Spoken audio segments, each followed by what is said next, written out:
Is Bob Oyster Cove? Isn't it Bob Perry doing this? Yeah. Yeah, I don't see him. Recording in progress. Maybe he'll jump in. Okay, thank you.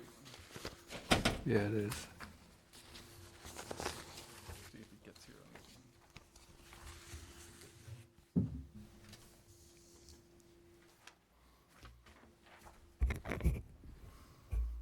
All right, well, welcome everybody to the regularly stated meeting of the Yarmouth Conservation Commission. This is the commission meeting for Thursday, March 6, 2025. This is to informally advise that as required by General Law, Chapter 30A, Sections 18 through 25, and pursuant to Chapter 20 of the Acts of 2021, an act relative to extending certain COVID-19 measures adopted during the state of emergency, signed into law on June 16, 2021, as extended by Chapter 2 of the Acts of 2023, the Yarmouth Conservation Commission will hold a public meeting at the date and time noted above. The public is welcome to attend either in person or via the alternative public access provided above. Again, this is the Yarmouth Conservation Commission meeting for Thursday, March 6, 2025. It is 5:01, and we are starting in with a notice of intent. Mr. Chairman, I'm going to recuse myself from this. All right, so let the record show that Commissioner Mulhern is recusing herself. She's on a butter to this project.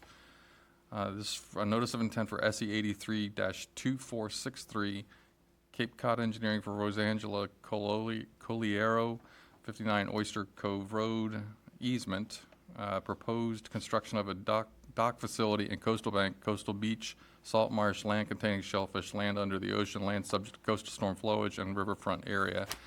We're looking for Bob Perry. He's the representative, but I don't see him in the audience. So at this point, I'm just going to put this off, and we'll see when Bob gets here. We can we'll go back to the order then. Other than that, we'll just go to the next item of business, which is a continued notice of intent for SE 83-2464, Great Island Homeowners Association, Great Island Road, proposed fiber roll array and nourishment over 3,400 linear feet of coastal dune, barrier beaches, coastal beach, and land subject to coastal storm flowage. It looks like we have a continuance being requested to May 1st of 2025. Is there a motion to continue to May 1st, 2025? So moved. Is there a second? Second. All those in favor? Aye. Opposed? Carries unanimously. The next order of business is another continued notice of intent for SE 83-2462, Down Cape Engineering for Wind Quad 10 Buttercup Lane. This is a proposed fixed dinghy pier with steps and land into the ocean, coastal beach, coastal bank, riverfront area, land subject to coastal storm flowage, and land containing shellfish. And that would be Dan. Yes, Chairman Hoops, members of the commission, Dan Ojala from Down Cape Engineering. This is a continuation of a pretty straightforward, very small pier. Waterways had approved the project without the ramp and float, and so it's really going to be just a little dinghy dock. This commission was concerned about the steps being further out and also the 5-foot of headroom over the rock wall. Craig Ferrari was here last time.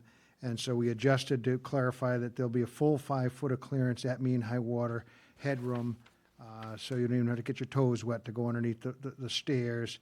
There's existing old stairs to the west that are dilapidated and dangerous, so those will be replaced. And then we tucked, as you can see, the steps hard up against the bottom of the rocks, the furthest we can possibly tuck them away from the land under ocean. So I think it's just what the doctor ordered, what you guys are looking for. And be glad to answer any questions if you do have them. Thank you. Okay, thanks, Dan. You're saying it's 5 feet clearance, but I don't think that's what your profile's saying, is it? So did you get the revised plan 225? Yeah, Yes. 225? Yes. yeah. So here it's 5 foot shows it clear underneath the stairs. That's the indication there in the upper left corner. Oh, okay, I get you, yeah, okay, And, yeah. and it really consisted of showing the rocks a little bit more accurately. We get a little bit aggressive showing the rocks higher than they were. We went out and checked them, and they're flush with the ground, and so we've corrected that. And that will be the absolute mark that they'll measure up from mean high water. We'll set the bottom of that stringer so that there's headroom to get right underneath it. Okay, all right, should sorry, yeah, I didn't, I missed that, sorry. Yeah, no problem. Okay, any other questions from the commission? I'm still not seeing that 5 feet, but that makes sense to you because it, Yeah, it does. I speak Dan, so I understand. No, yeah, no, it makes sense. The 5 foot is right at mean high water, below the bottom stringer of the stairway. So you'll have to they're go still on getting the the 5 foot clearance at mean high, right at mean high water. Yeah, there's more, of course, if you want to get your It's for ankles them. wet, but so they can. This is flat enough that they can walk around.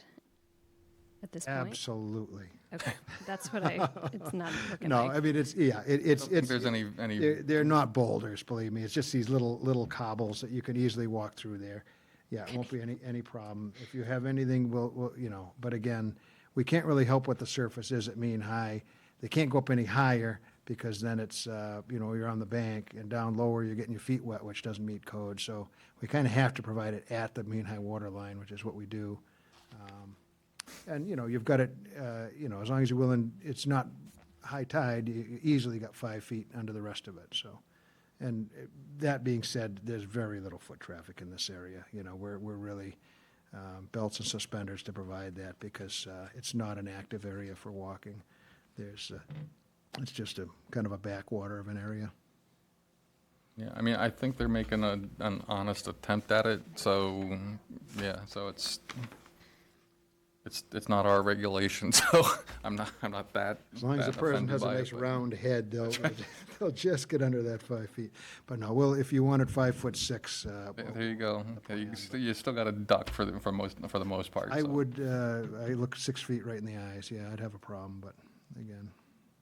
Okay, Brittany, anything else? No, thank Is you. there anybody in the audience who has any comments or questions on this one? This is 10 Buttercup Lane. Anybody on Zoom have any comments, questions on this one, 10 Buttercup Lane? Raise your hand digitally. I see none. Unless there's any further discussion amongst the commission, would somebody like to make a motion to approve the project with special conditions? So moved. Is there a second? Second.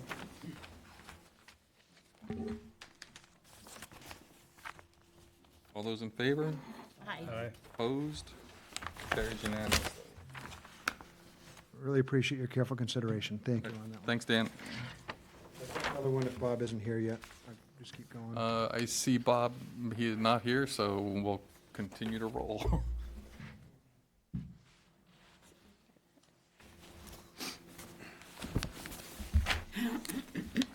All right, next order of business is a request for determination of applicability. Down Cape Engineering, Thomas Baker, 10 Mackenzie Road, proposed addition and garage over an existing driveway and land subject to coastal storm flowage. Dan? Dan Ojala from Down Cape Engineering. This is one of the more straightforward ones you come across. There's no wet resource areas, so there's no real concern about silt. It's just that you look at land subject to coastal storm flowage only, so flood zone only, as we say. This is under 50%, a little addition and garage. As long as it's not a substantial addition, you can be a little bit, you can match the existing, which is what they're doing. There's a note that the flood-resistant foundation designed by others is to be done. So what you do in these cases are put smart vents in the doors and the side, and you make sure that the water can simply come in and then go back out again. And then all the materials beneath the base flood elevation, probably +2, the new code is changing, will all be flood-resistant materials. So regular KD stock is okay, but you don't want to use you want to use hardy board and things like that. Cedar shingles are okay, but not any wall board or things that would get wet or insulation that can get damaged by mold. So the building department will take care of that aspect. You're looking at, you know, setbacks to resource areas and so forth, and in this case, we don't really concern ourselves with compensatory flood storage in a coastal storm event because you've got the old pin in a bathtub effect. It's just a small little tiny area with the Atlantic Basin trying to flood it. So kind of doing the best we can with a small site here. Be glad to answer any questions if you have them. Thank you, Dan. Questions from the board? No. Nope. All set. Brittany? No questions. Anybody in the audience on this one? See none. Anybody on Zoom? Concerns, questions about this one? It's 10 Mackenzie Road. See none. Unless there's any further discussion amongst the You'll take the board. green cards. Would somebody like to make a motion for a -2? So moved. Second. All those in favor? Aye. Aye. Opposed?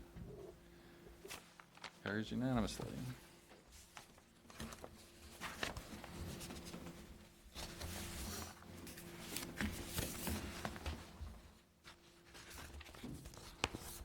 Feeling moving on here too quickly here.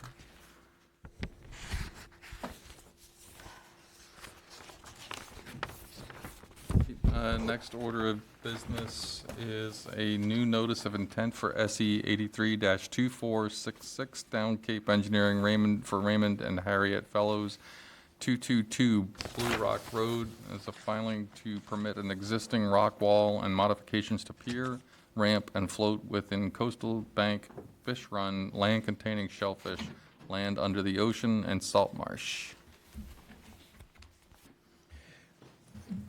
Good evening, Dan Ojala from Down Cape Engineering. I'm a surveyor and civil engineer, and helping out Harriet and Raymond Fellows with permitting an existing pier.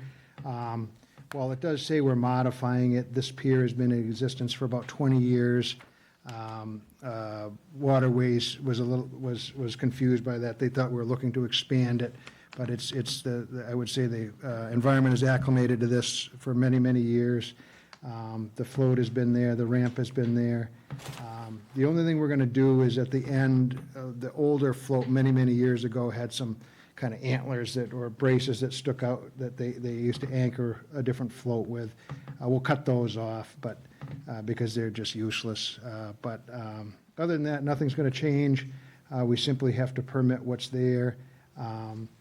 You're looking at, several different resource areas. You're obviously in the Bass River. Waterways took a look at it, looked at the channel, noted that the abutting piers are about the same distance out that we are. It's 84 from the channel where 100 is required, but again, this has been there for everybody's memory, 20-plus years, and it's right in line with the others around it. So they felt that that was reasonable. It does give us the proper water depth, which is always nice. You're not stirring up the bottom. So we feel that it's not unreasonable. Again, there's some shellfish in the area, but again, no construction. We're not doing a thing. The old licensed is grade in the background, is a little bit shorter, but again, this has been there since, I believe, before she bought, and certainly over 20 years. And just need to kind of tidy up the license and make it official, what's been there for many, many years. Hopefully, there's no real controversy on this one, as again, there's no real change. Be glad to answer any questions if you do have them. Okay, thank you. Questions from the board? Oh, well, we were out at the site, and we were just wondering about maybe some, native shrubs and plants along the top of that wall. Would be nice.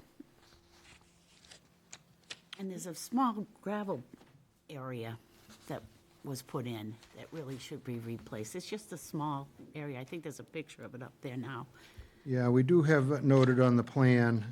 I'm not sure when that went in, but if that's consensus of the commission, I don't really know the history, but I think it wouldn't be too unreasonable to remove that.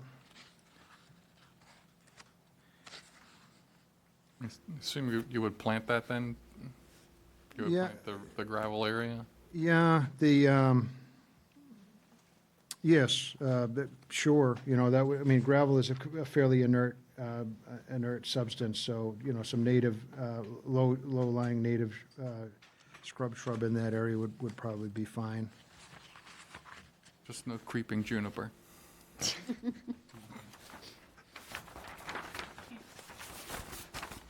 Brittany, anything else? I'm sorry, is anybody else on the board? No. Brittany, anything? You mentioned in the report that you have plans, there are plans to reconstruct this pier in the near future. It could well be that we need to do that in the near future. And So there's no date or how near that may be. Just, my point is, if you're not going to be reconstructing it in the near future, the depth that you have for the floats is pretty low. Can you put in a float stopper?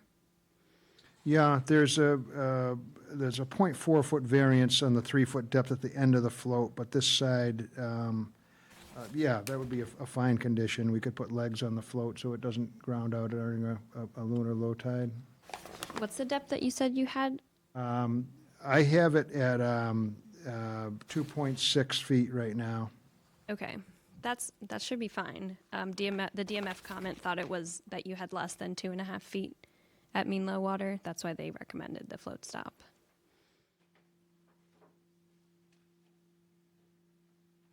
But if you have at least 2.5, then you don't need the float stop. All right, yeah, it's probably fairly close on the landward side. It's a little deeper on the ocean side. If it's Okay. close enough, you know, I think those do a little bit of damage themselves, so it probably wouldn't be worth it. Okay. That's all. And, you know, just, I know I brushed over this very quickly, but there are the three variances of the regulations. It's 0.4 to the depth, 2.6. I think the setbacks, again, it's been there forever, but 63 and 69 to the neighbors where 75 is required. And then the waterways, I did mention it's 84 feet out to the channel, and Waterways thought that was okay. You generally have 100 feet on new piers, but again, this has been there for many, many, many years. And the original Waterways license just had this small float here, so you're really only adding the width of the float to the Waterways license. Is that correct? That's accurate, yeah. Okay. It'll probably be a fresh license because it's over 10%, or it probably over 10%, but yeah. We'll amend that and update it. Okay. That's all. Thank you. Yeah, so it seems like everything else with DMF comments are abated then, correct? Yeah. Doesn't look like anything else, they have anything else that's, I just have one question, if I may. yeah, Paul? Yeah, in the description, it says, where is it now? Modifications to pier, ramp, and float. Does that, will this be completely rebuilt or just? Well, to be clear, it's modifying the license, Yeah. not really the float. We're keeping what's there, so it's. What's there? Yeah, Okay, I so we're get it. modifying the license, but we're leaving what's there. Okay. If we do have to change anything, you know, we'll come back and talk to Brittany, see if a filing is warranted or not. Oftentimes it is, if you're doing work in the water. Okay, thank But you. for now, we're just licensing it, and it's a technical change, not an actual change. Thanks. Okay, any other questions from the board? Anybody in the audience? Anybody on Zoom for this one?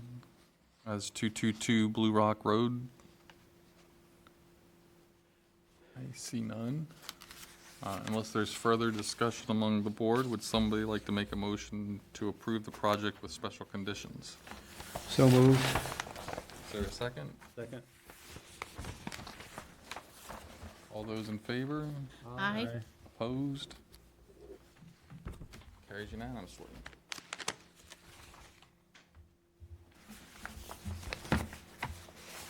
Sorry.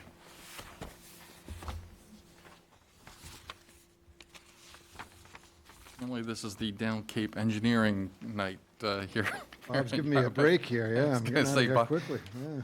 Bob did you a big favor. You should tell him a thank you.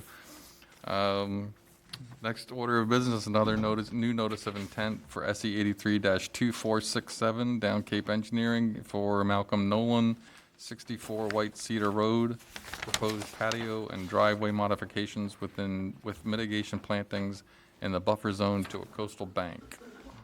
Let me give you the green cards before I forget. Thank you.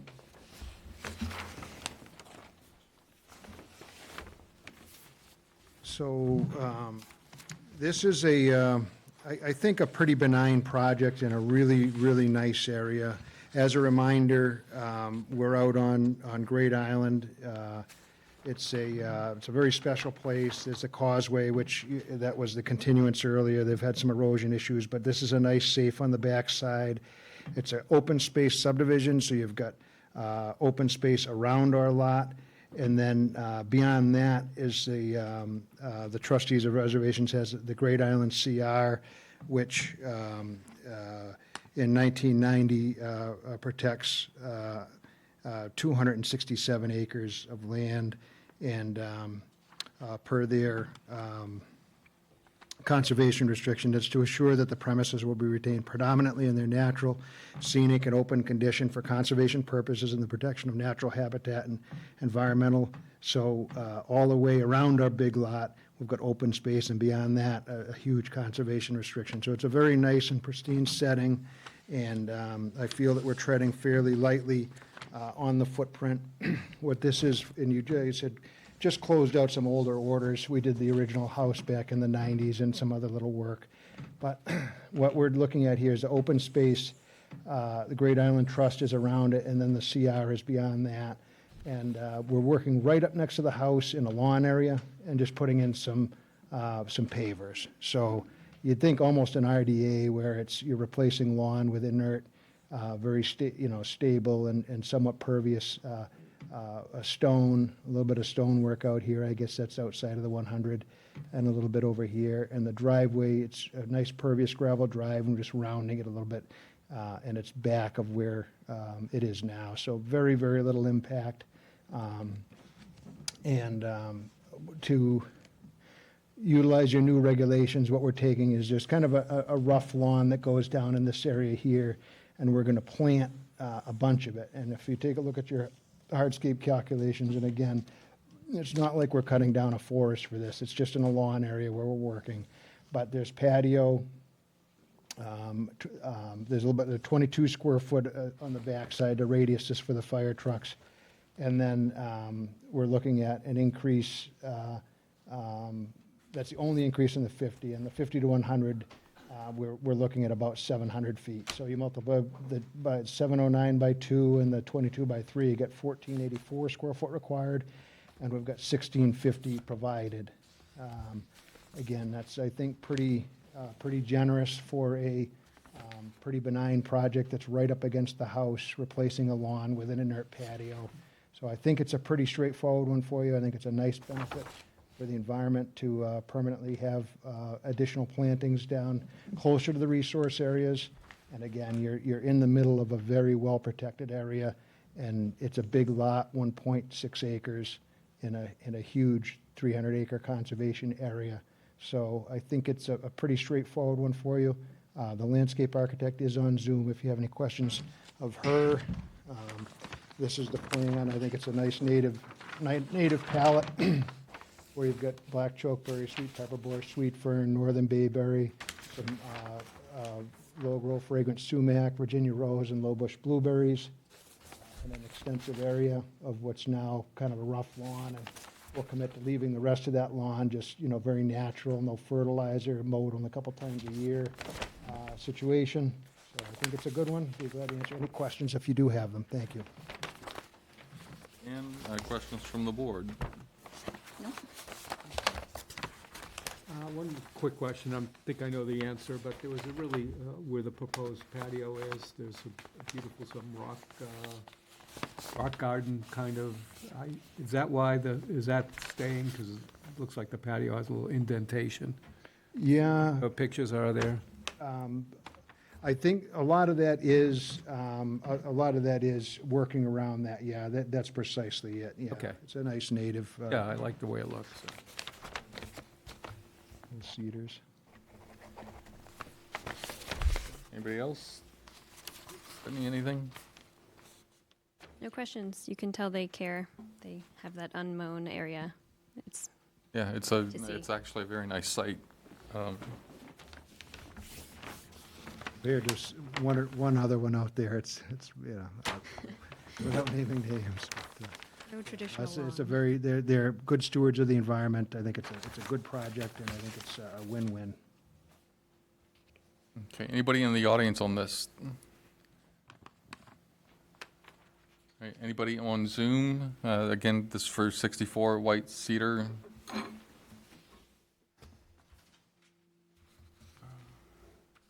see anybody. Unless there's further discussion from the board. Would somebody like to make a motion to issue an order of conditions with special conditions? Moved. Second. All those in favor? Aye. Aye. Opposed? Carries unanimously. Excellent. Really appreciate your time tonight. Thank you. Hey, Dan. Dan?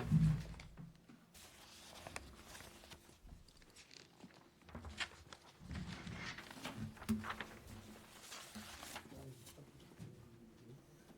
think he's probably forgotten. Great. Either that or he's been fired, so.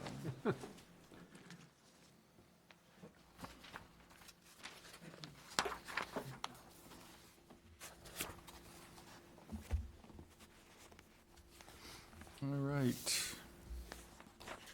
Next order of business is another new notice of intent for SE 83-2465 BSC Group, David Tedesco, 172 Packanacket Drive.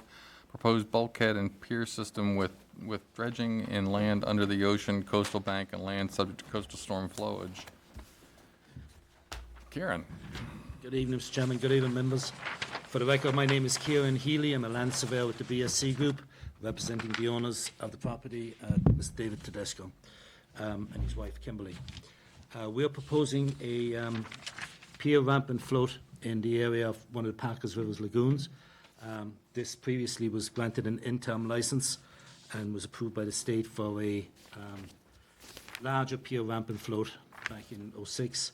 We're looking to reduce the amount of flotation that's out there and propose an 8x12 float with 3 piles to support it and 1 tie-off pile. It would be cantilevered off a new bulkhead wall, and it would have a ramp down to the float, and then the float will have a boat that would be able to back into it. You'll see the dashed line that's on the screen, the bold dashed line. That is an area of dredging that we are proposing around the area, a total dredge volume of 75 cubic yards, down to a depth of -4.6. As you know, all of the inlets in Parkers River were formerly dredged when they were created, and all these bulkheads were created by man, and as opposed to natural occurrences. So these were all dredged out at one time. The interim license talks about dredging, and the original dredging was done between 1961 and 1963. We have been to Waterways, and we did receive a unanimous approval from Waterways to come to this commission. Other than that, I'd be glad to answer any questions you may have. Okay, thanks, Kieran. Yeah, I mean, I'm not a big fan of dredging for effect, but again, as you pointed out, this whole area was dredged and has been repeatedly, so I guess I don't have as much concern with that one, but it does look as though the wall is coming out into beyond mean high water, right? It's going out into the intertidal area. Yes. It's like, why not putting it back behind the mean high water line? It seems, you know, so I was saying, it seems like you're taking new resource and filling in behind it, rather than you should I think you should be putting the wall back behind the mean high water, so you're not taking water and land under the ocean. We could move it back. We were putting in this position because it would reduce the amount of excavation that would be required to put it in. But if the commission feels strongly about that, then that's something we can do. But it would be a little bit less dredging. Sorry, to put it back a little bit more would be a little bit more dredging, a little bit more cleaner material. But we don't have a problem if that's what the commission would like. I think I would like to see it that way. You can see what the rest of the commission thinks, but Brittany, can you just point out exactly where we're talking? Yeah, so you can see, it's easier to see on the cross section that mean high water currently is in an area that they're proposing. It's over on the landward side shown where they're putting the wall. So they're putting the wall seaward of mean high water and then filling in. So you're losing some of the waterway. Okay, I think I understand that. Okay, thank you. Now, the difference between mean low and mean high here is a couple of feet, and we're above mean low, so it's not a substantial difference. Yes, it's a movement back, but we're talking about maybe 2 feet. So it's not going to change anything in this particular lagoon by moving it backwards. understood. It's a principle thing. Okay. Okay. Anybody else?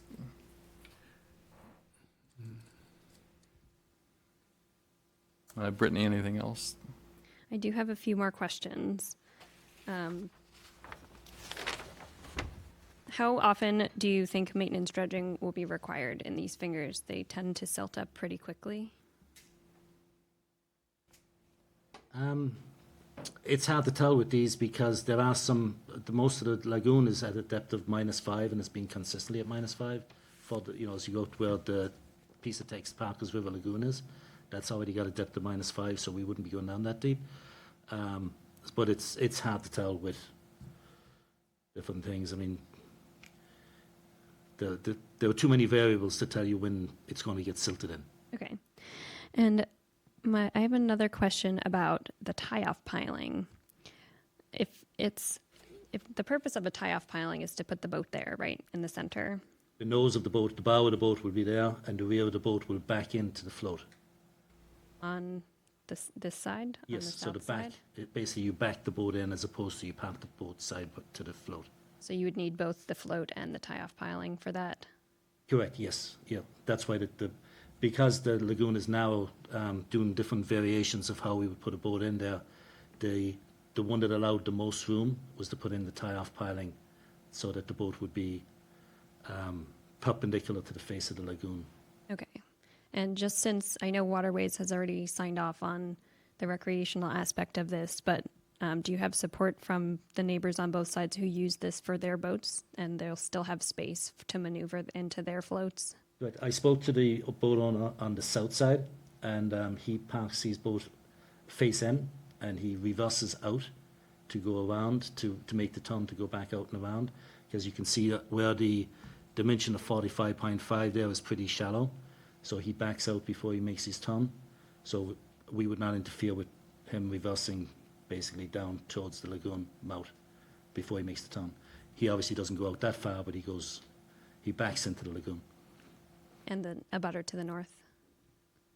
We would be further away from him, so it shouldn't be an issue, but his float, if you notice, his float is much further out than the piling, so his boat is tied off against that float, so it should not interfere with Okay.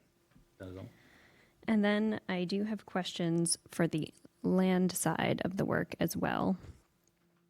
What is proposed for the existing brick areas? Are those remaining or are they becoming something else?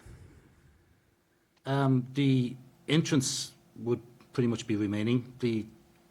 It's kind of access from the road to get in there, so the brick patio would remain.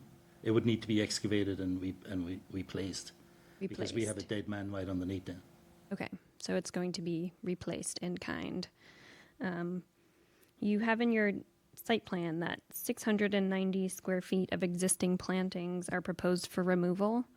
There's much more than 690 square feet of plantings here, and I think we would want to see what you're proposing to remove and what you're proposing to be replaced. And you can submit a separate restoration or separate planting upland plan, but it's very unclear to me what is happening to the existing vegetation and what will be going back. I guess if I could, we're removing the minimum needed to get the existing piles, to get the proposed tiebacks / dead men into the ground. But that would be an amount of it. And there is, some of this is within the street layout, so we're not planning to change that. Some of this is where the brick patio is. So there may not be as much there as you think there is there. Because don't forget, this plan is on a 10 scale, so it looks much bigger than actually it is. Okay, and the dead mans are put in from the water side once the bulkhead's in place, right? Or before? They're put in before. They're basically, we'll say to describe it, long landscape ties with one of them at 90 degrees. And then they're placed, the ground is excavated and they're placed in the ground. And then the wall is tied into those so that they can't pull forward and flop towards the ocean. This stops it from falling in. So there's not like a continuous area that you're going to be excavating? Wouldn't it be very difficult to do that in just the area that you need to instead of? Well, you basically get a large excavator and you dig the trench back and you place them, put them in, backfill them. So you don't excavate the entire area to do it. I'd still like to see a planting plan because I don't see how that's connecting with what's being removed. And absolutely no problem with that. I don't Okay. think that I'm objecting to that by any means, but as far as the tieback goes, that's how they're installed generally is Okay. a large excavator digs a trench, the wood is put in, and then it's backfilled, and they go on to the next one.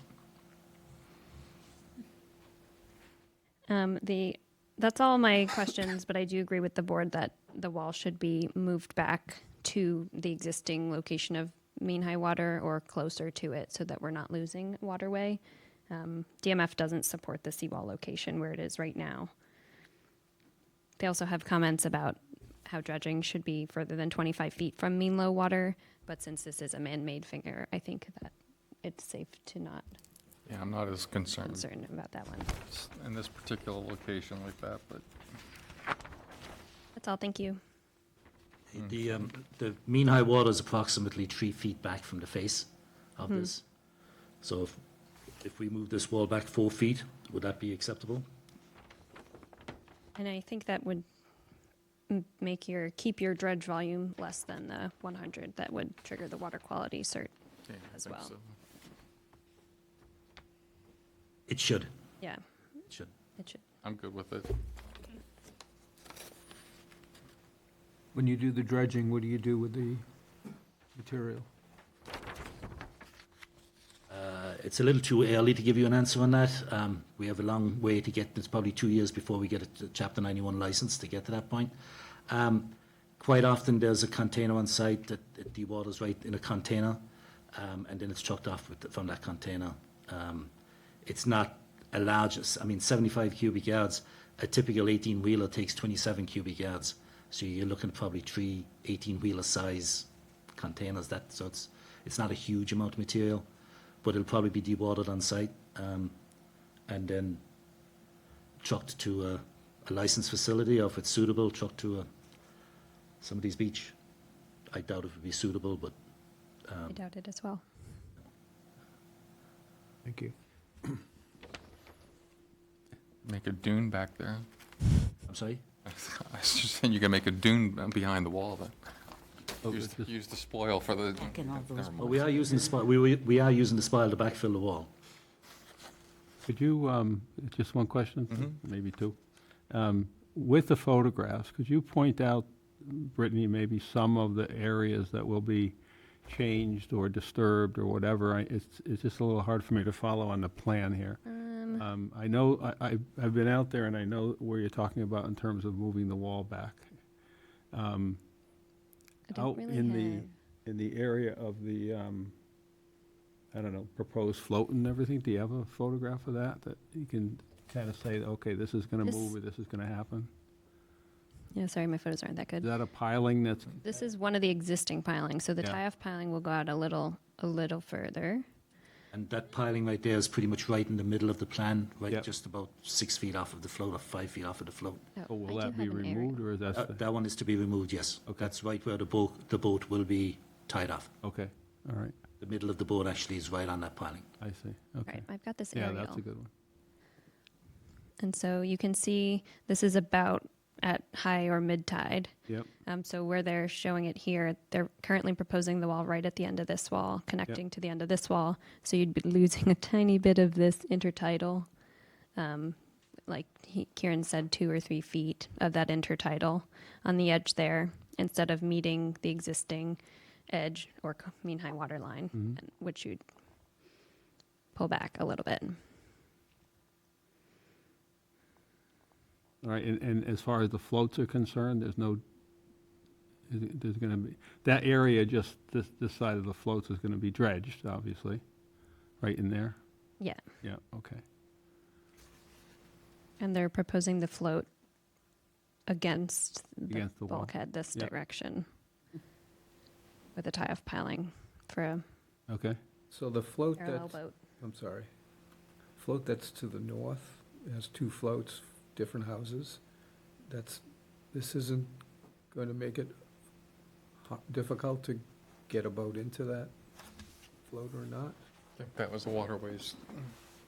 What waterways would address that? I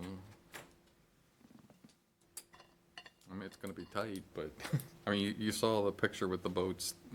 Mm-hmm. It's gonna be tight, but that's not really, it's not our purview. But that would certainly be something that waterways would have considered, should have been considering, I guess.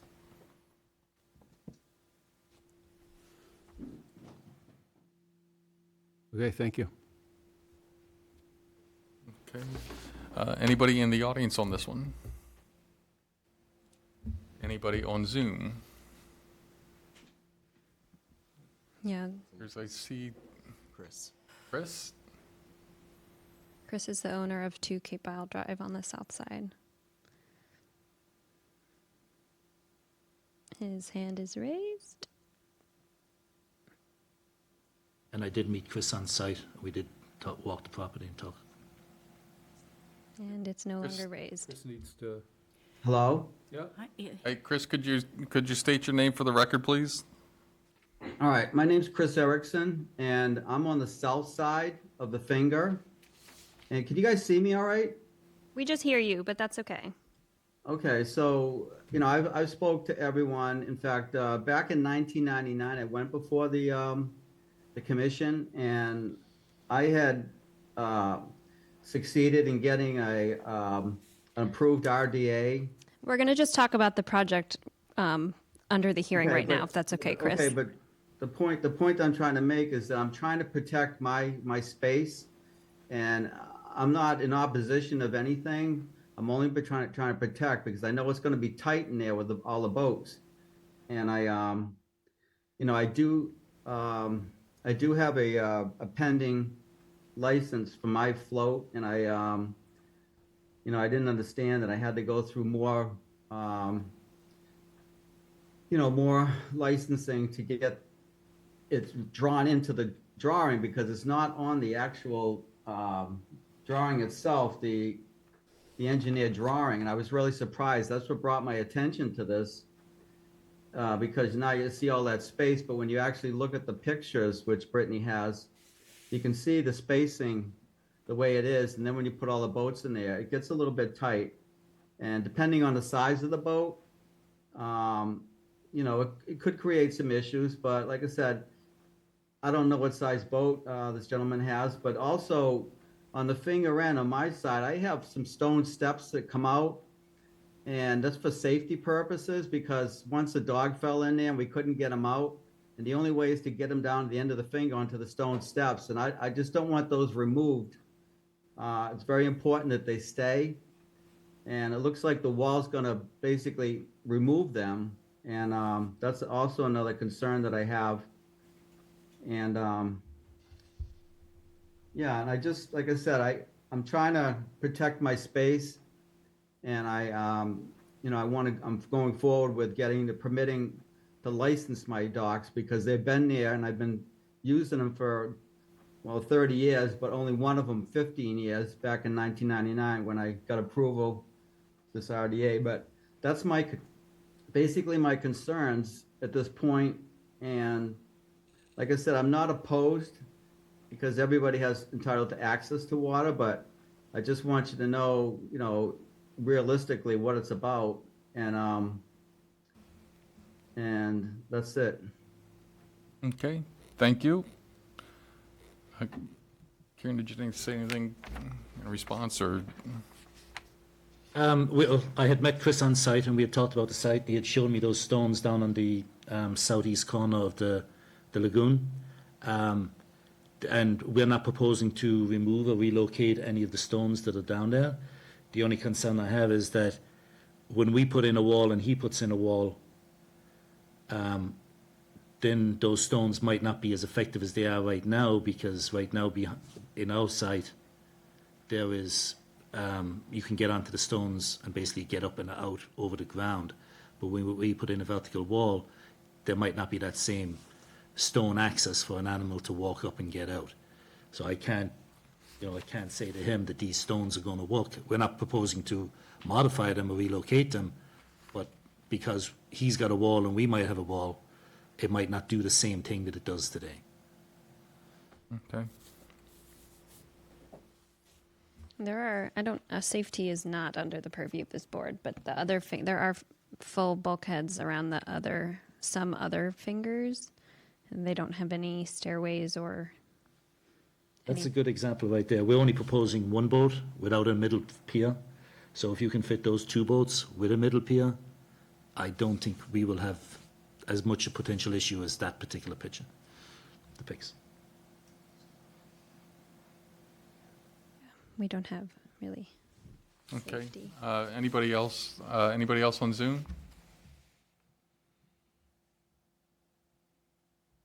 All right. Any further discussion among the board? So I'm going to do a continuance for the revisions, planting and everything. Unless you feel staff can handle it all. No. And I'd gladly look for continuance to your next available meeting. So that would be. So the continuance is for revisions, moving the wall landward, and a separate or combined planting plan. We'll give you a detailed, larger plans, make it easier. The site is so small that a 10 scale is even difficult to read all this information, so. Looking for the 20th. Good? Yep. Okay. If that's the case, then there's no further discussion from the board. Or Brittany, are you all set? We're looking to have a motion to continue this for plan revisions to March 20th. Is there a wish to that effect? So moved. So moved. Paul and then David? Sure. You chose Paul? Okay, Paul, Dave. Chris had his hand raised and he's able to speak, so I'm not sure if you'd like to do that. He did, okay, thank you. Okay. He still has his hand raised. Chris, did you have something else to say?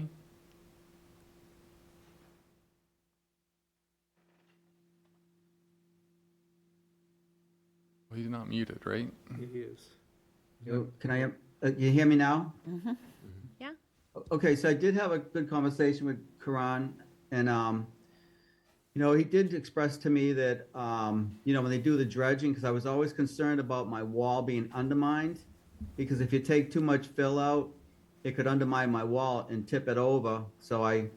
But he said they're gonna, they're showing you that area, and it wouldn't have any impact, and also that they weren't gonna connect the walls. So there was no, really, there was no impact on my wall, because that was a concern on how it was impact what's currently there. But it sounds to me, if I'm hearing them correctly, that we're not going to connect walls, and we're going to have no dredging adjacent or immediately next to my wall.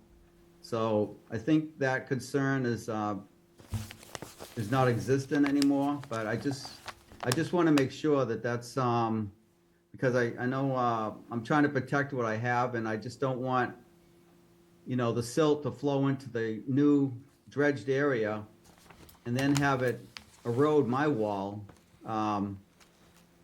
So that was just another concern I'm just mentioning. Okay, all right, thank That was you. it. Yeah.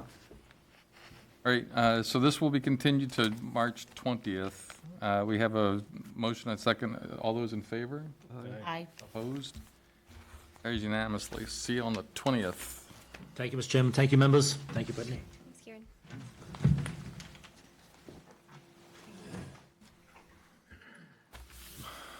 All right, next order of business is another new notice of intent for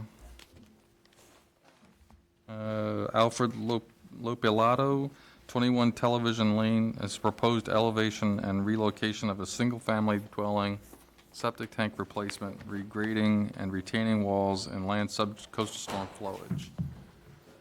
Good evening, Matt Lehman, Strong Tree Engineering, here on behalf of the homeowner, Alfredo Lopolito.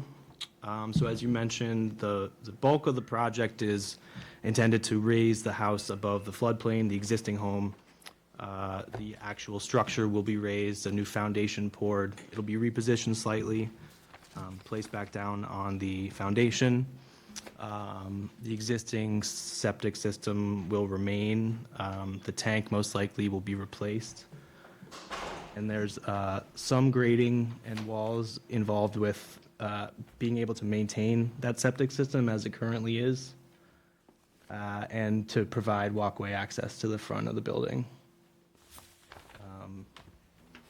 That's pretty much it. The entire lot is land subject to coastal flowage and flood zone.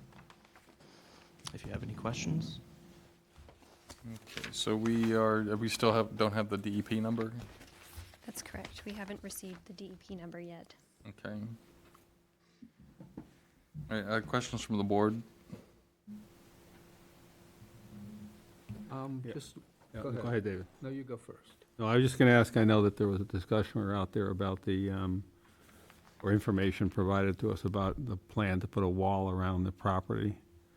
And of course, in this area, typically there's all kinds of flooding and certain conditions and so on, and I just was interested in knowing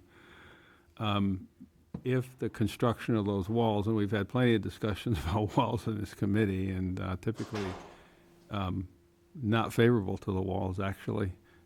Could you talk about those a little bit and provide information as to why those walls, as proposed, will not present a problem in the area, maybe not only to that particular house, but also the houses in the area? Sure. So the first comment I would make is if you can scroll a little bit to the left.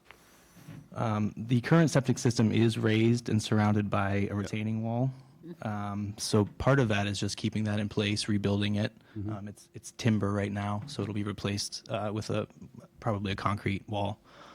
The floodplain is it's 12 feet, and because it's a relatively small lot, the house is to remain. To get from the driveway at 4 to the finished floor at 12.2 is it requires fill, and in order not to have the entire yard be a 3-to-1 slope from the front door down to the street, the wall is required. That's the purpose of the wall. It's required, but are there alternatives to the wall? Like, for example, just sloping the land down from the house to the road, or like a lot of situations around here, we'll just lift up the house on basically pilings, that type of thing, instead of the wall structure and all the fill associated with it. You thought of those things? You definitely. And so if you can see sort of in the center, just to the left and top of the home, it pretty much is sloping straight down at a 3-to-1 slope. There's portions of the southwest corner that cannot be filled because the leach field is there. So we can't go grade any farther in that direction. So there's basically just a very small portion where you can see it says proposed grading sort of on the west side of the property to create just a very small flat area so that there is at least a very tiny bit of yard that's usable. The alternatives we considered were, fewer walls, but, basically surrounding the sidewalk with a retaining wall. It would not only look pretty funny, but it would present possible safety hazards. You're pretty high off the ground at that point. The other option would be like timber framed steps, the entire thing. Those were considered, but this was the simplest, most straightforward way to maintain the septic system, a reasonable compromise with the yard, and to provide, convenient access from the driveway to the home. Okay. All right, I'll let other people ask questions. Thank you.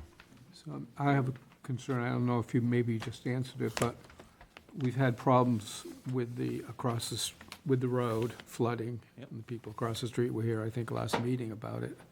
How is the wall gonna make that worse?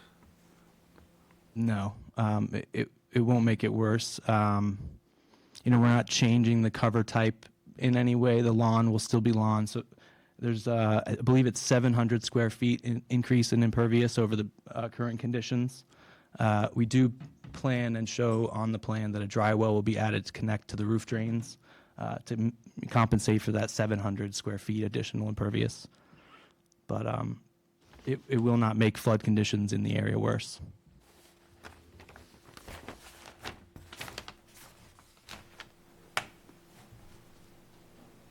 Just a question. How do you determine that? How do you determine that this won't cause a problem? Could you tell me what the analysis So this is? entire area is a flood zone and is land subject to coastal flowage. So, as was mentioned previously in the night, you're fighting the ocean, and so a small amount of fill on one lot does not have an impact on neighboring. It just doesn't. But don't the walls redirect water and then cause like turbulence in other areas and there's velocity factors and all that kind of? It's all flooded and now it's hitting these walls instead of slopes and so on and so forth. I am not aware of any technical reason why that would be true. Okay. All right. Maybe somebody else is.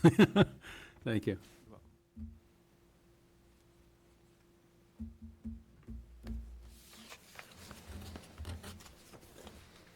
David, anything else? No, thank you. Anybody else on the board? Brittany?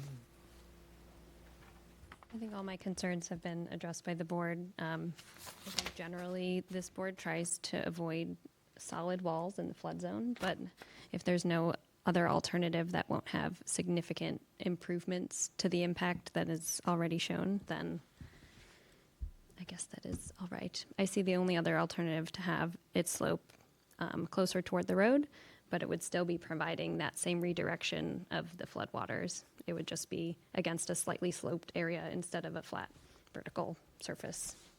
So you agree it wouldn't, you're saying it wouldn't, the wall as opposed to the slope, it doesn't make any difference? I don't think it would be a big enough difference for us to ask for such a thing unless there is evidence otherwise. Especially along that whole road, though. Yeah. So it's not going to have any difference along that entire road. The houses across the street, the houses next door, and Yeah, so on. I mean, I don't have data saying it won't make a difference, but Okay. All right.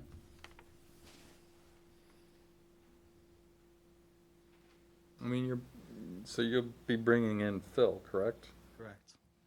I'm not quite sure why. I mean, I don't know that I've heard the case made for piles yet. I mean, that would be another alternative. I understand why you don't want to do piles because you add significantly to the cost, but if you did piles, then you wouldn't be doing any fill and you wouldn't be doing very, very little fill, and you'd have a much reduced wall, right? That's probably true, yes. Keeping in mind that the southwest corner has to have a wall and must, But- yeah. But it would be a much smaller footprint of wall and hence deflective possibilities, but. All right, anybody in the audience on this? Anybody on Zoom? I see somebody, I can't read what the name is. Katarina? Katarina, do you have a comment or question on this project? Hello, can you hear me? Yep. You just, state your name for the record, please. My name is Katerina Korolov. I am with Strong Tree Engineering. Actually, I'm with Matt Lehman there, who is presenting. I just wanted to make a couple comments regarding your statement about the wall. There are a few comments to make. One is that the neighbors all recognize that that particular lot, the 21 Television Lane lot, is the low point of the neighborhood. And they, according to our homeowner client, are all in agreement that they need to do something about that. Because essentially, the house is within, existing within, beneath the flood level there, so it needs to be amended. And they have all agreed to his plan according to what we understand. Also, by raising the level and adding the wall, we also are introducing recharge basins where the storm water is flowing off of the impervious surfaces, the roof. So that's all going into a recharge basin, which will slow down the flowage of the stormwater and actually will reduce the impact of stormwater to the local area because we're improving the overall stormwater management systems, if that makes sense. Also, by adding grade to the property, we are adding an area where water can infiltrate rather than immediately. Do you know what I'm saying? Immediately in a flood layer. By having that added soil, it has some time to infiltrate. So we are actually improving the overall flood, and this added water can go through our stormwater systems smoothly and without devastating effect to the neighborhood.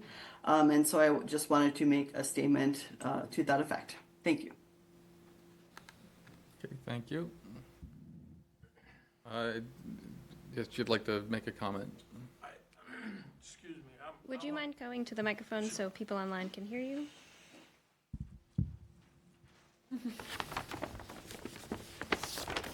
my name is Alfredo Lopalato. I'm the homeowner. I just wanted to add that I've had great support from all of the board members, all of my abutting neighbors. I have had nobody, I've showed this plan to the board, my neighbors, and everybody around me, and nobody has objected to it. They all thought it was a great idea. I explained to them about the recharging and, of course, the soil absorbing more water than pushing it on the street. I think you guys all saw the water in the street at the last meeting with my direct neighbor, Ron Servin, across the street. That's a drainage issue with the main road. I've brought that to the association's attention, but I don't want to go back and forth with the association, so I'm trying to fix my problem with my land and my direct property to get it out of harm's way at this point. I don't think that pilings personally look great, in my opinion. I think it's costing me a lot more money to build a wall surrounding the property and sloping it up for parents of the neighborhood. That's, and I've had great support from everyone for it. That's all. Okay, thank you. Thank you. Is there any further discussion or questions from the board? Yeah, actually, I did have a question based on Katerina's comments. She said that your property was kind of the low spot of the neighborhood. And so I guess I'm wondering, if you are putting in a wall, where is that new low spot going to be? Is that going to be your neighbor across the street, or where's that floodwater going? Yeah. So, to be precise, the low point is the existing catch basin. If you can please scroll to the left. Yeah. On the top left, that is the lowest point, which is off the property line and will not be altered as a result of this project. Okay. So, sort of generically speaking, it is the low point, but the actual precise point is that catch basin, which is not proposed to be altered. Okay.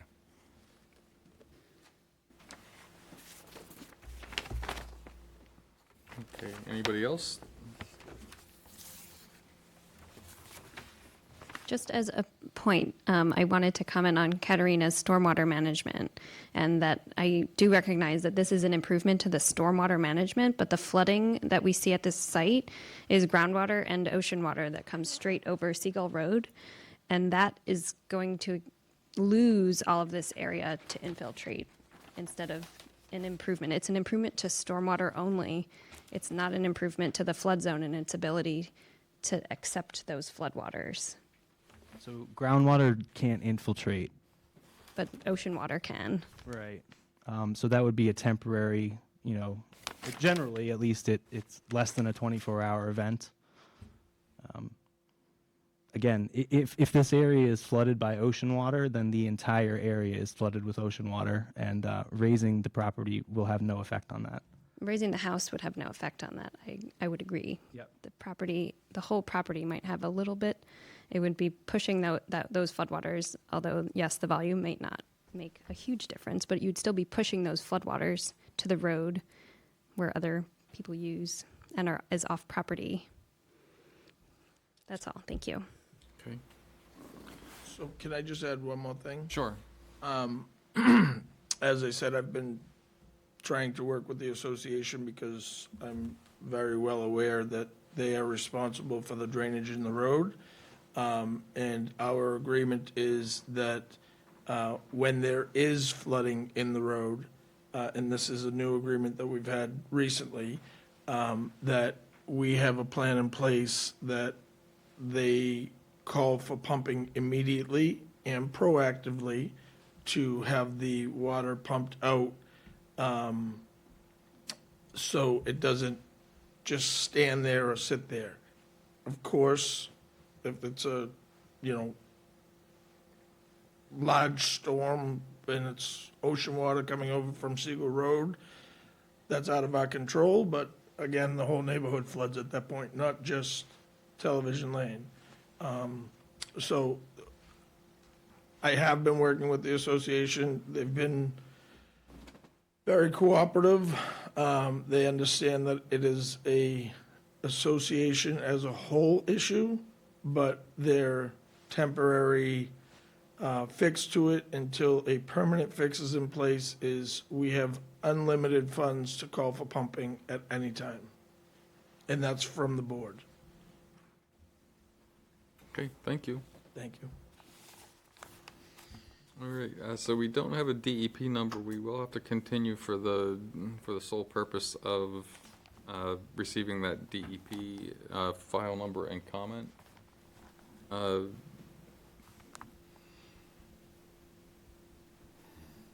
mean, if you feel like you're ready to go and you don't have to wait for DEP comment, I mean, we still have to wait for DEP comment, but you can go ahead, we can go ahead and no, I can't do that. I think it'd be best just for us to continue solely for the purpose of receiving DEP comment and file number, and then we'll close the hearing hopefully on the 20th. That sound right? Has there been a consensus about the wall? Should you agree about something? So if you're going to continue solely for DEP number, you can't discuss the wall any further. So just want to make sure the board members are all on the same page. I'm good with that, but, Yeah, I'm fine. Could you repeat that again, please? so we're continuing for the DEP comment only, which means that everybody's made their decision and they can't discuss the wall I see. any further then. Or, I mean, we could just, if you'd rather, we can just continue it until March 20th and allow for full comment, if you have anything further to add on that.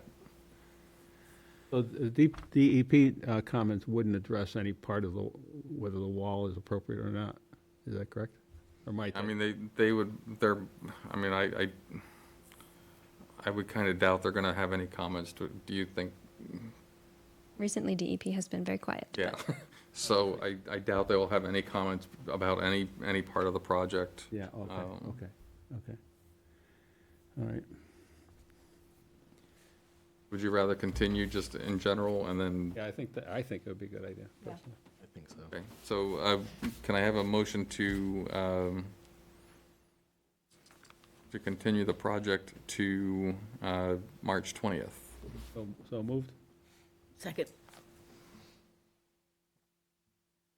Thank you is so it- much. May I request some sort of an email to, if you do need some time to review and ask us for further information, is there some sort of a timeline we might expect for that? Or should we simply anticipate that you need the DEP number and we would go from there? I think we're really basically waiting on the DEP number. I think you've heard everybody's comments as far as the rest of the project goes. We're just keeping it open in order to, if there's any further. But if there's any further comment, then we would wait until the following meeting, and you would be given time to respond to that if we have any issues like that. Okay, thank you very much. Okay? All right, all those in favor for continuing, did I already take it? Yeah, oh, you didn't do that part yet. Okay, all those in favor of continues to March 20th? Aye. Opposed? Carries unanimously. Thank you very much. Thank you. All right, before I go on to enforcement, because I think this is going to take some time, I am going to go out on a limb and say that Bob Perry is probably not showing up at this meeting, and I don't want to have the, I assume you're all abutters for the, Oyster. yeah, Oyster Cove Road.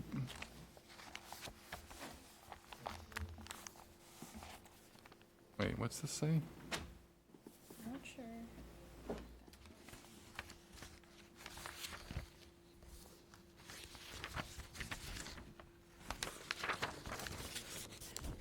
And file request for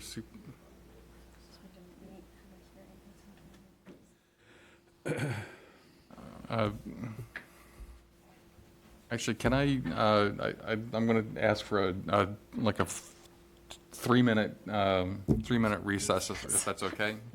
All right, it'll just, so we stand in recess for 3 minutes. We will return at approximately 6:18 p.m. All right?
At 6:18, Well, it's not, almost. Now we are.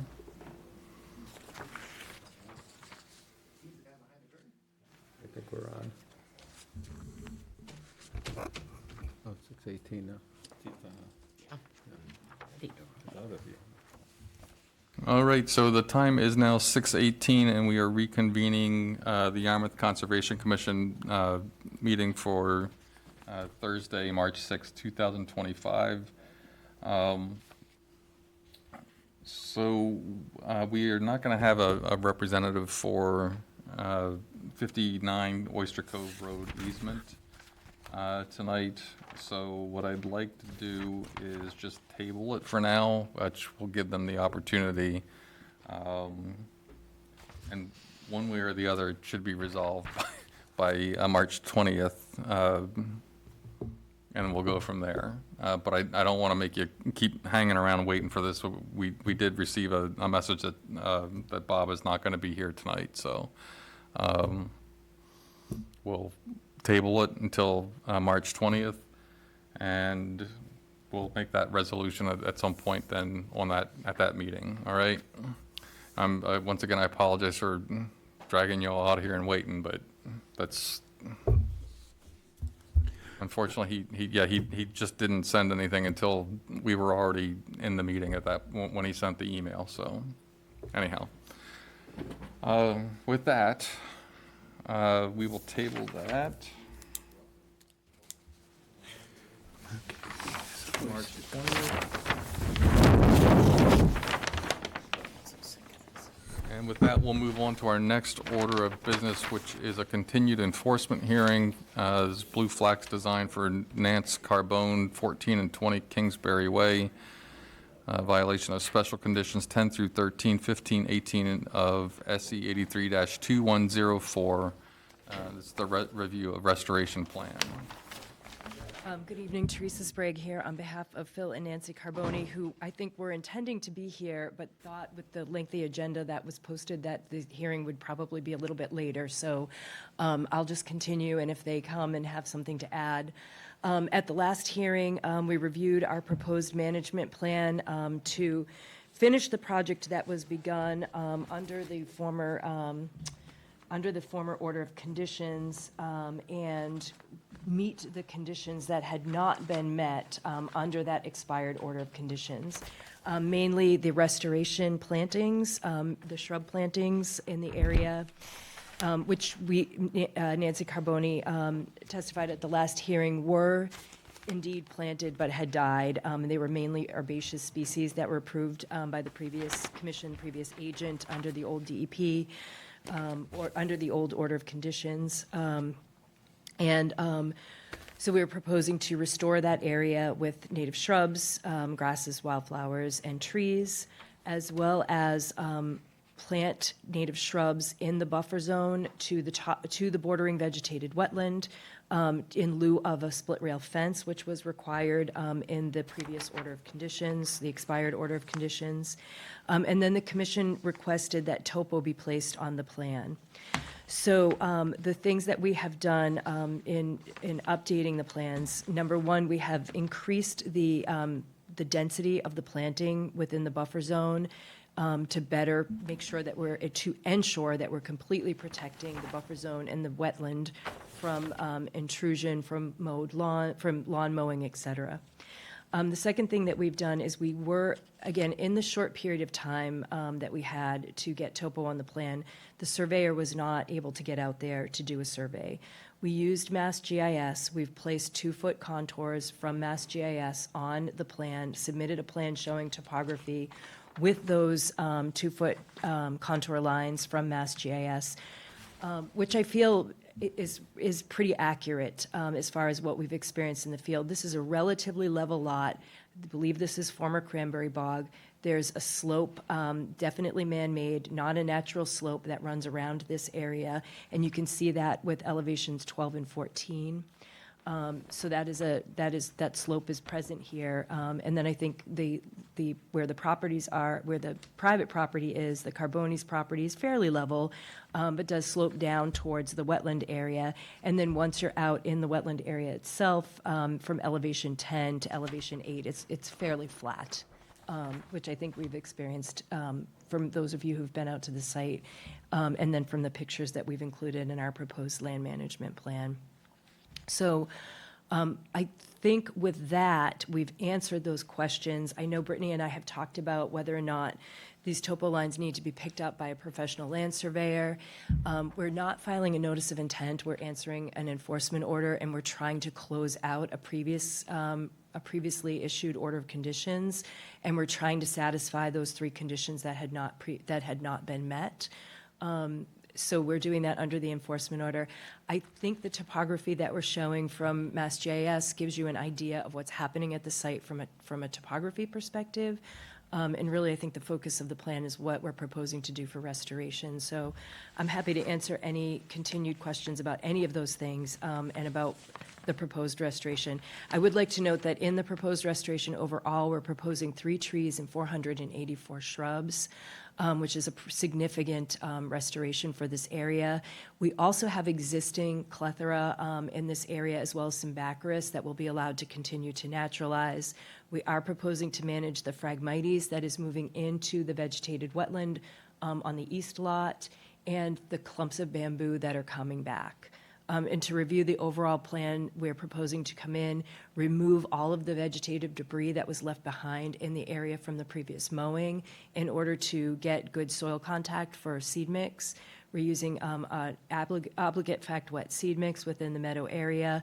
We are proposing to do some mowing in those areas while the meadow establishes to manage the Phragmites and the bamboo, and then allow it to naturalize. So we are proposing to mow for 3 seasons, and when I say mow, I mean go in with a string trimmer and work our way around the shrubs. We're planting the shrubs in naturalized clusters so that we can do that, and then they'll be allowed to naturalize. But we would really like to make sure that we're getting that bamboo out of there, and we're getting some control over the Phragmites. We also recognize that there's going to be continuous Phragmites pressure from the salt marsh in the area to the north and to the west of this. So at least by doing a couple of years of mowing, allowing the shrubs to establish, allowing that ground cover layer to establish, we'll have a little bit of a chance to try and keep that Phragmites out of the area. Ideally and ultimately, the Carboni started this project because the bamboo and the Phragmites was colonizing their lawn and infesting their private property, which is what prompted them to file a notice of intent with the original filing to manage the bamboo and the Phragmites out in these areas. So they would like to try and keep that at bay if possible. Thank you. Okay, so just for a point of clarification,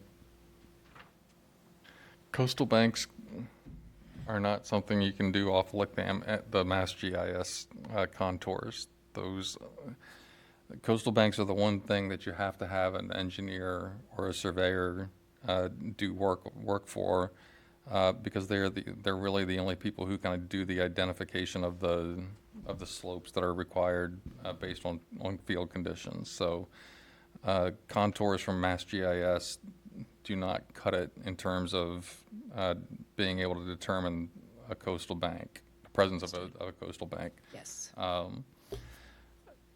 The origin of a wetland system, a bank, or anything else, it in the eyes of the Wetlands Protection Act, doesn't matter if it's man-made or natural. Mm-hmm. It's still a bank. Sure. So the man-made feature doesn't play into this as well. Mm-hmm.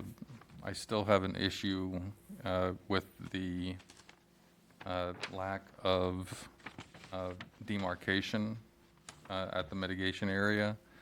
I know there were some people who were, I guess, were saying that, you know, more vegetation is okay. I don't agree with that. I think there's a variety of different ways. I get it that it's expensive, but you shouldn't have made the mistake and committed the violations, and we wouldn't be in this place in this situation then. So I think Personally, I would want to see some sort of a line of demarcation along that mitigation area. That's all I have to say. I'll turn it over to the rest of the board.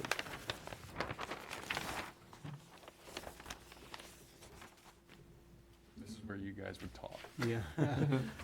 Yeah, I just have a couple of questions, maybe based on some of what you just said, Ed. You talk about the mitigation area, and I'm looking at the plan, and I've been out there, and it seems like that whole bordering vegetated wetlands, you know, that's been cleared out is way beyond the property owner's line in the It back. is. And so it troubles me to think about, even though maybe I don't enjoy Phragmites, and certainly I'm no fan of bamboo either, but that stuff is, at this point, way off the property. And I don't see why this group should allow any kind of mowing or I don't know if mitigation is the proper word, for all that land beyond the property owner's backyard border, okay? And in fact, I did see a note having to do with, you know, the town owns the property, so what kind of communication was done, what kind of permission was done? Maybe it was, maybe it wasn't, I kind of don't remember in the long discussions about this, to go ahead and work the way the work was done on that property. So, and I think in a way, it also, to me, maybe I'm wrong, but it seems to set up an interesting precedent for homeowners to go out into the marsh area, into the wetland area, and kind of do what they want to try. You know, I know they might have their reasons, but to work in those areas, it just doesn't make sense to me, you know? Well, if I may, they had an order of conditions. They had a permit from this Conservation Commission to do that work.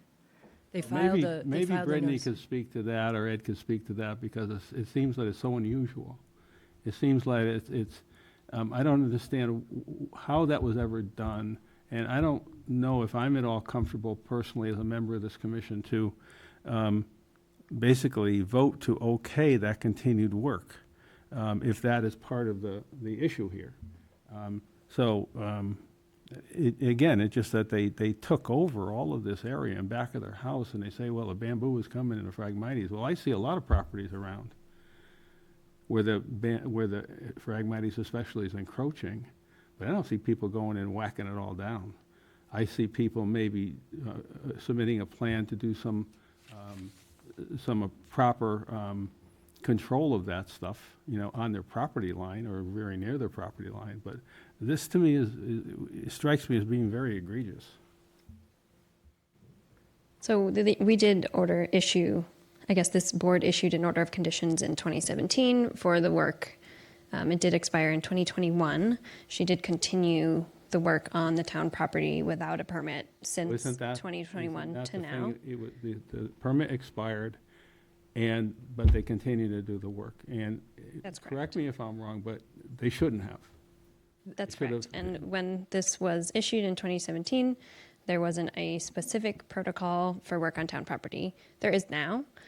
So if the purpose of this enforcement order was to cover the old permit in order to reach compliance with the old permit, with the plantings and the fence and the sign, and get it closed out.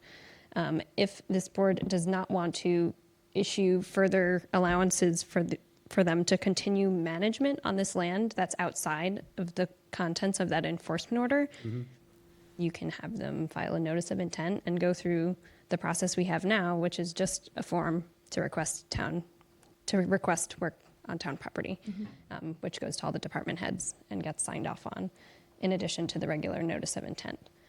So it does seem like this proposal is a little beyond the enforcement order, in which it would manage those invasive species and then plant.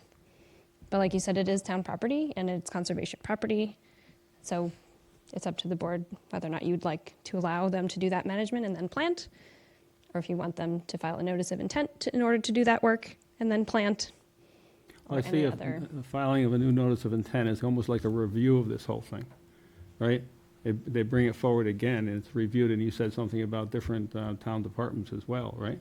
Yeah, since it is on town property, they would have to request to do work on the town property. Yeah. I mean, personally, I'm not real comfortable allowing people to do work on, private individuals to do work on town property. I think when you do that, this is what you get. And we have absolutely, we really don't have any real control over what goes on, or what gets done and does not get done according to plan. So I think I would just like, for my opinion would be to get it back, put the sign up, put the fence up, and leave it, and get it back, so at least the original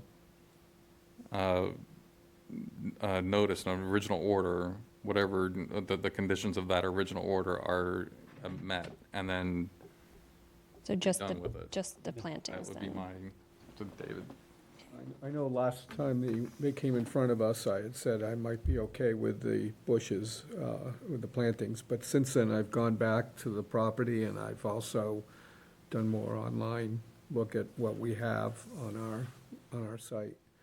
And I agree with you, both of you and maybe the other commissioners, that the fence should be up there, because, again, and Brittany just said this, they were told in 2021 or so that they should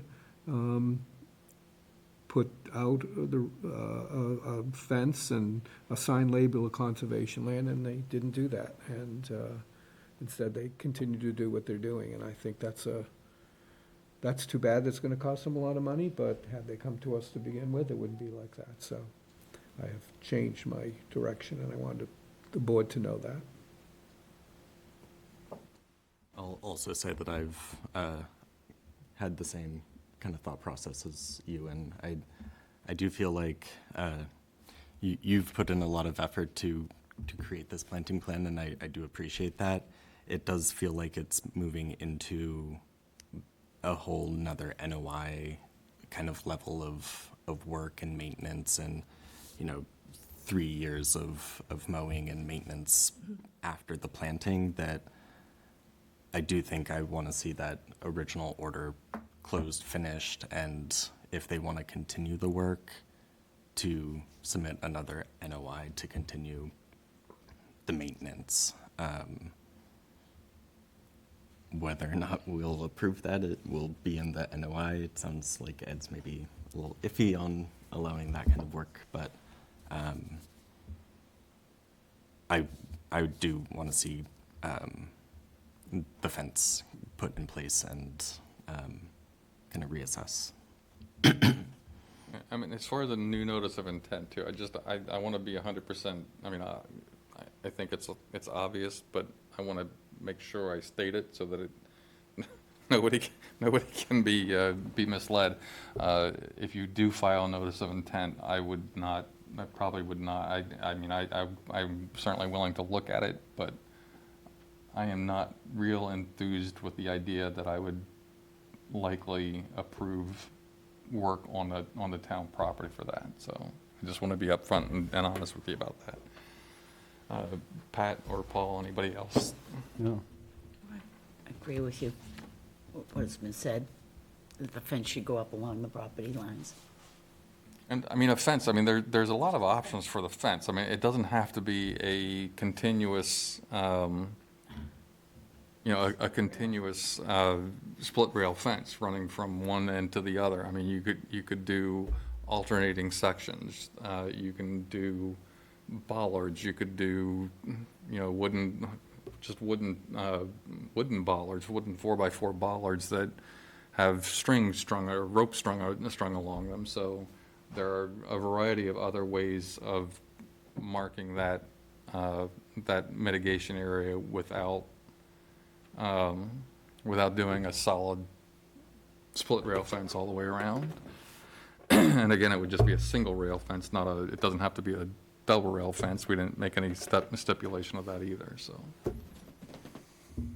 So then to clarify, so we will withdraw our proposal for what we've put forth. We'll put in a single rail fence throughout the area on the property line to delineate the town Or property an line. alternative, an approved Yeah, alternative. I think single rail fence is probably the best solution in this particular case.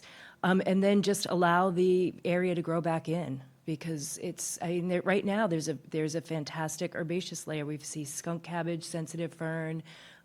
When I was introduced to this project, it was in the late fall, so there was not a lot of opportunity to do an assessment of the herbaceous layer, but what we did see was clear. I do believe the bamboo will move back in very quickly, and the Phragmites is already colonizing the area.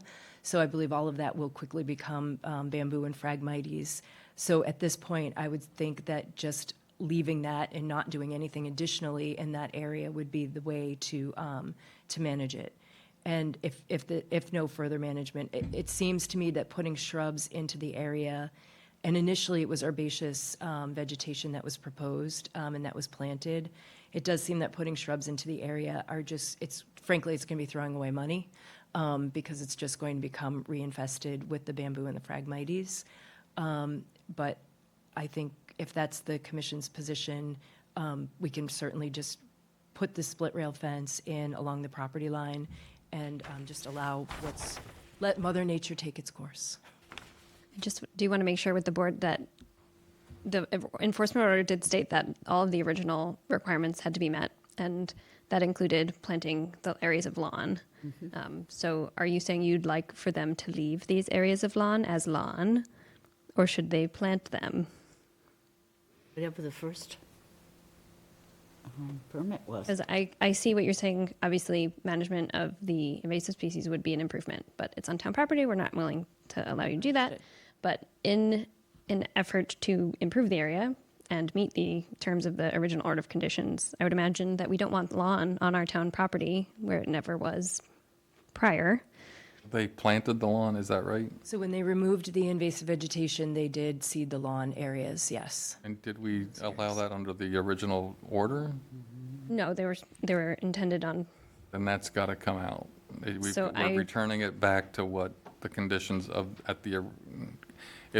if the order of conditions that we're trying to close out It is allow them to difficult plant because grass. there was no plan There associated. was literally a Mass GIS plan handwritten with plantings, plant mix drawn in.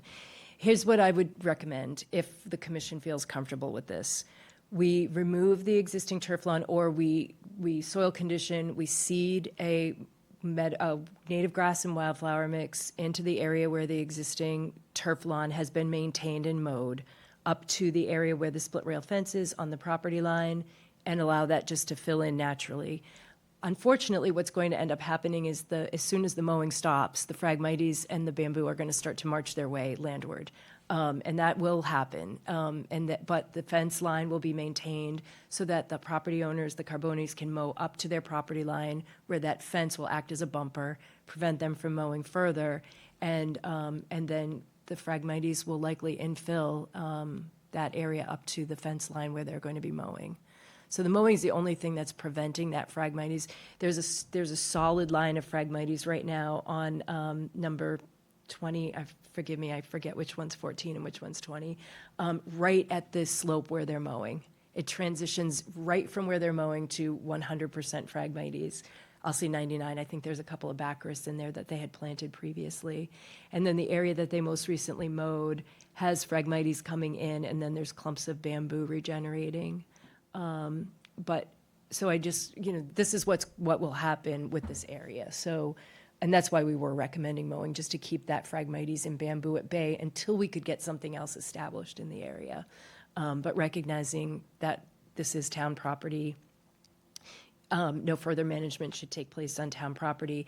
That would be my recommendation, is just to remove that existing grass mix and plant it with a seed mix of native grasses and wildflowers. We have a seed mix identified on our restoration plan, I believe. That is listed, our upland native grass and wildflower mix, which would basically be little blue stem, mountain mint, common yarrow, aster, butterfly milkweed, partridge pea, black-eyed Susan, and some cool season grasses, so some annual rye and sheep fescue. So I guess my question is, if you don't do anything to that planted area, the grass area, what's going to happen? It's going to get shaggy, and frankly, it's going to be, I will say, probably aesthetically unappealing until the Phragmites moves in. So it will grow. So It will grow, and it will look like somebody forgot to mow their lawn. So it will look weedy, and frankly, I do think planting and doing a seed mix with a native grass and wildflower mix will be at least aesthetically more pleasing in the area, and people will feel less compelled to go in there with a string trimmer or something else, which was one of the reasons why we were also proposing that dense layer of shrub planting. That's why we're putting the fence up with the sign says new.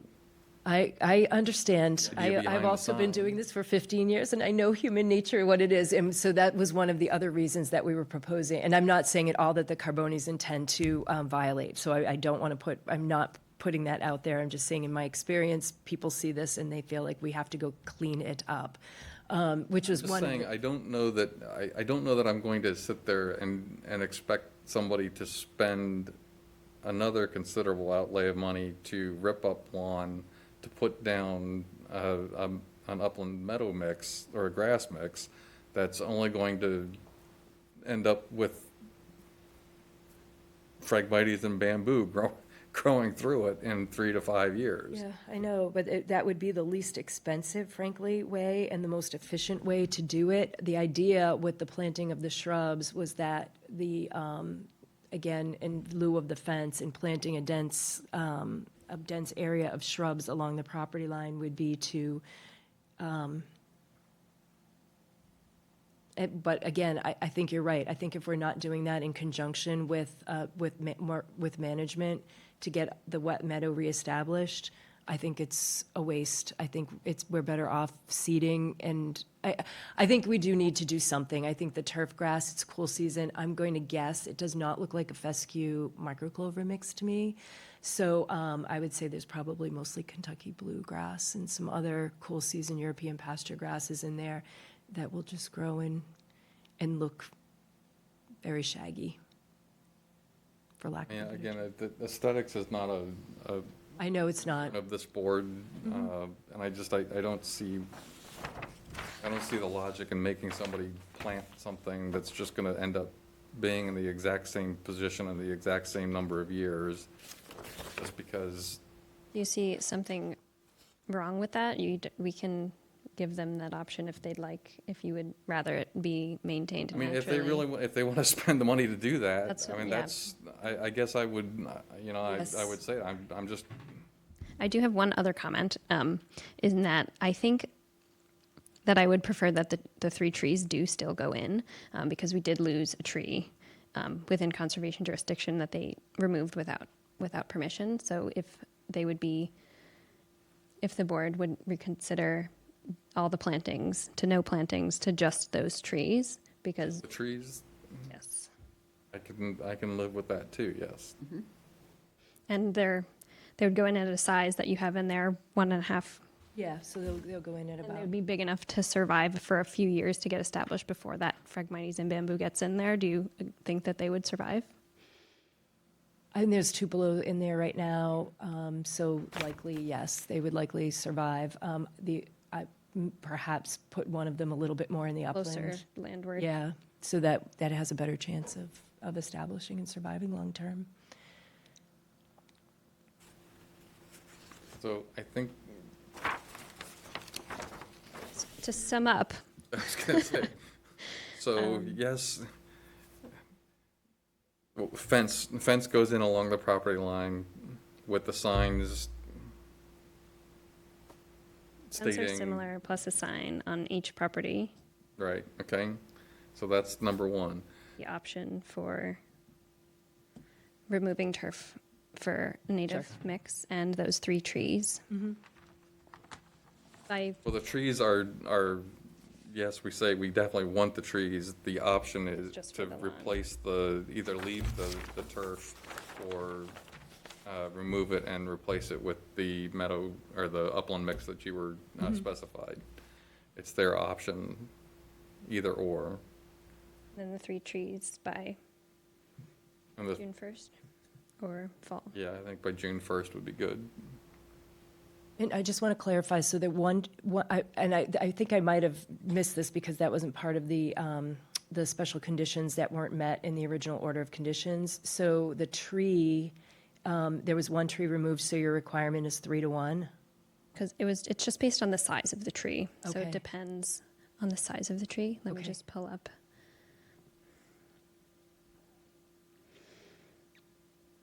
See special conditions. Sorry.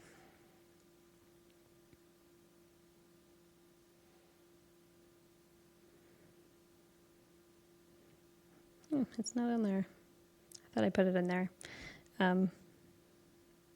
Right, so that's why I was a little bit confused. We were offering the trees more as part of the restoration, not as mitigation for anything, so I just want to make sure if,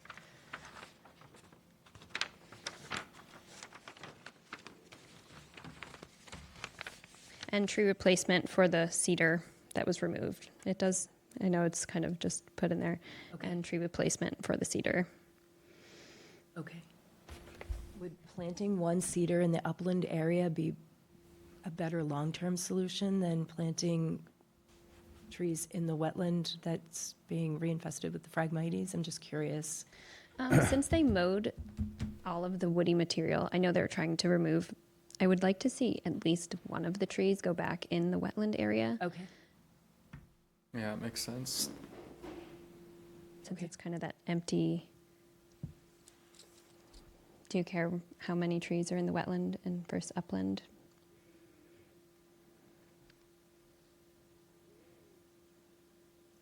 No, I It can be a mix, but I'd like to see at least one of them in the wetland. Okay.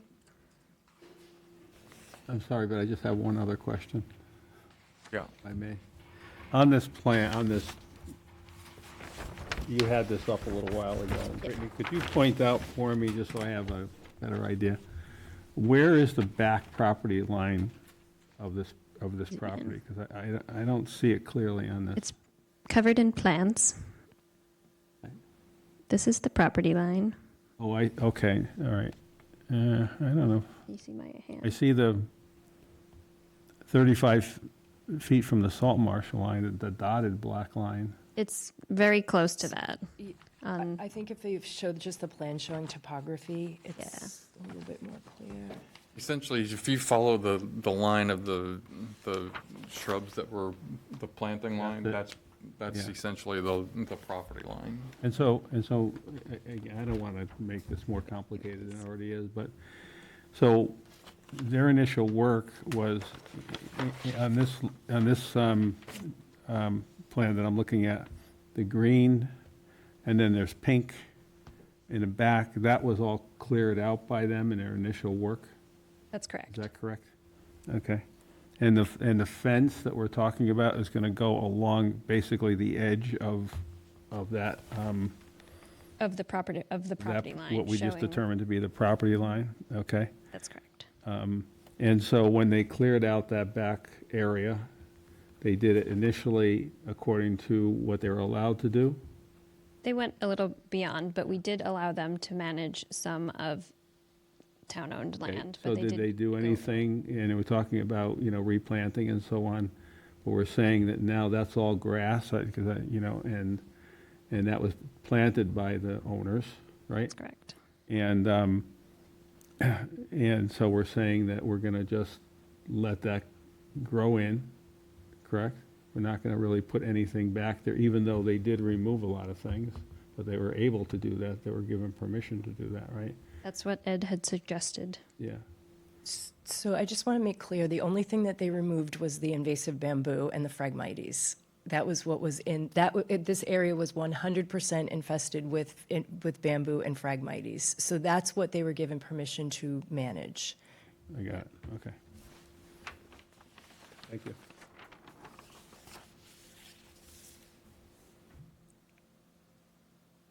Clear on what you're gonna write? Yeah, I guess I'll just revise the enforcement order to reflect our conversation. Just be an amended order, amended enforcement Amended order. enforcement order, 3 trees by June 1st with at least one in the wetland.